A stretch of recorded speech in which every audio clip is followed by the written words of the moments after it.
Welcome to Frank's Self-Love and Self-Empowerment channel. In this video, I would like to talk about the Self-Love Journal. Do you remember these moments when you feel sort of heavy-hearted because you had a difficult interaction with your partner, or something didn't go the way you wanted it at work, or maybe you just got another bill that you didn't expect and it sort of blows your budget in this moment? And you don't quite know how to pay this bill, or maybe you feel some pain in your body or you have some sort of a symptom and you're not quite ready to go straight to the doctor because you're a bit worried about it.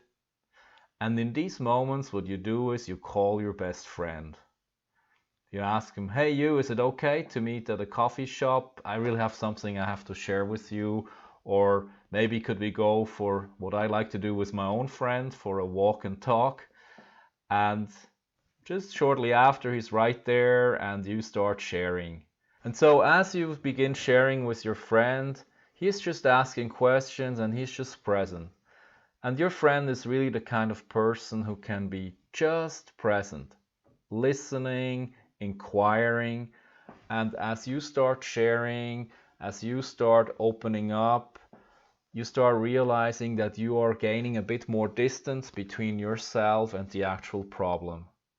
And in the process, as you move through certain feelings that come up as you share, you start feeling a bit lighter and you start gaining a bit more perspective.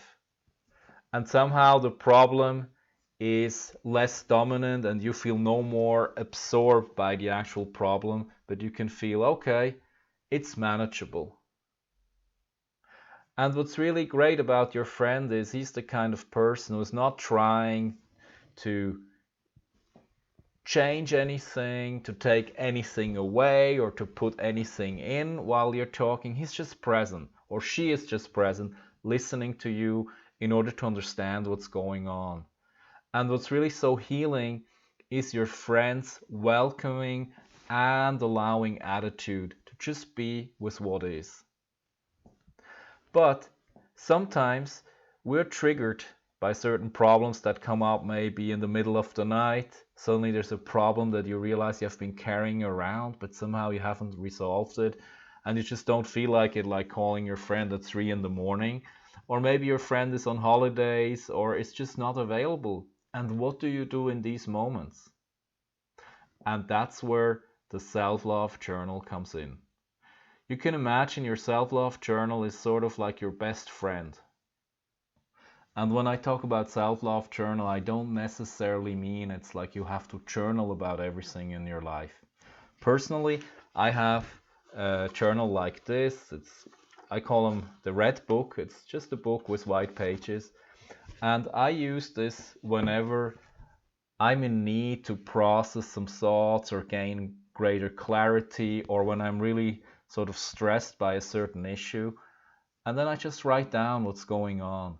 And so you can imagine the self-love journal is like a notebook where you can write in whatever comes up in your mind. Sometimes we have issues that we are not ready yet to share with our friend. We may be not even ready yet to share with our best friend. And so it's a great way to start writing down whatever goes on inside of you. And as you write down, you actually start creating more distance between the actual problem and yourself. Exactly the same thing is what happens when you talk with your friend, when you go for a walk and talk with him. And as you share, as he listens, you gain more clarity. And the same thing happens as you write down in your red book what's going on. Or I call it the red book, actually in your self-love journal.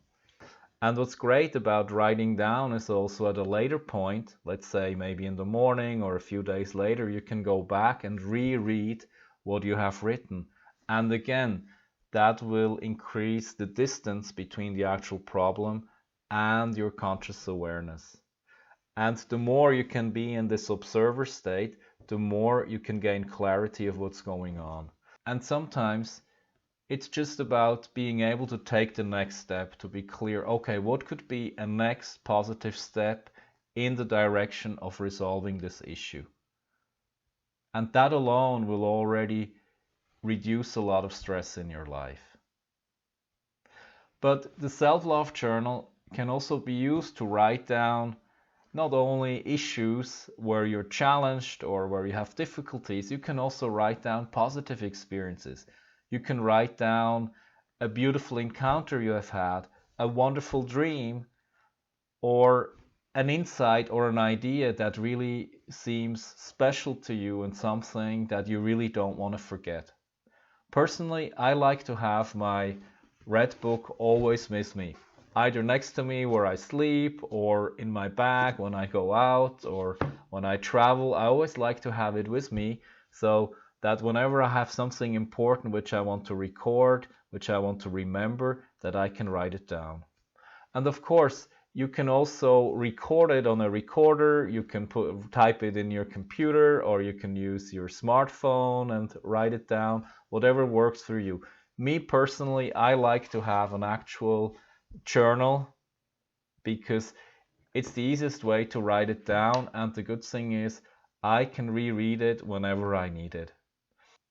And when do we need our friends the most? Yes, of course, to celebrate parties, to celebrate special moments in our lives, but also when we feel challenged, when we are off-centered, when we are not aligned, when we feel afraid, when we are facing issues that we feel not quite up for it in the moment.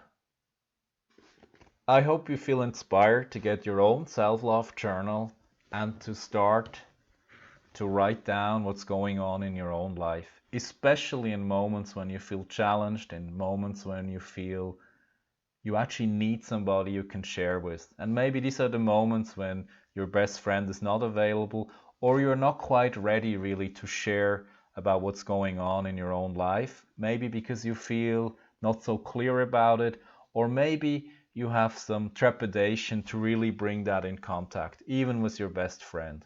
And that's the moment when you can really take your own self-love journal and start to write down what's going on. And in the process, you will gain more and more understanding of yourself. And through that, you will feel more and more love for yourself. And that's really what the cultivation of self-love is all about. I hope you really enjoyed this video, and I look forward to seeing you again. Take good care of yourself, and all the best. Bye bye.